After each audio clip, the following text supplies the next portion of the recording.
Welcome back to How To Knots. Today we're going to show you how to tie the Alpine Butterfly. The Alpine Butterfly is a great knot which you can use to hang items in your line. It can hold tension from all directions and it still comes undone super easily. So without wasting any time, let's dive into this tutorial. Welcome back to How To Knots. Okay, so we talked about the Alpine Butterfly and now let's tie it. To tie the Alpine Butterfly, there's only a couple steps, so stick with me. First, we're going to do 3 hand wraps around our palm. It's just going to look like this: 1, 2, and 3. Next, we're going to go underneath the first wrap and take the middle. We're going to take that over both and then back underneath both, if that makes sense. And then we're just going to pull it, and there's the Alpine Butterfly. It was that easy. And now, to undo it, you just take this loop and just push straight up, and there it is. Okay, let's do it one more time. Hand flat, 3 wraps, 1, 2, 3.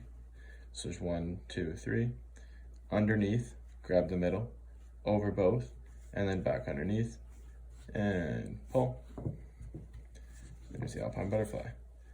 To release, just push that loop, and there it comes.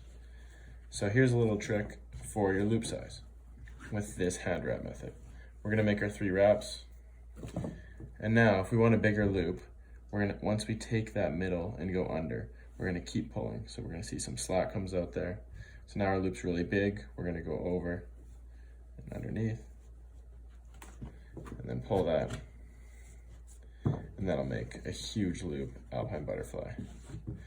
So all we did was take the middle loop under, and then pull as much slack as we want for our loop size, and then throw it over and under both again.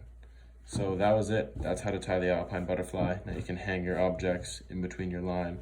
You can pull tension from anywhere.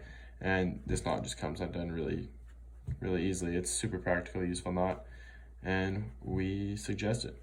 So if you like this video, make sure to subscribe and hit that like button and comment what knots you want to see us tie next. Thanks for watching How To Knots.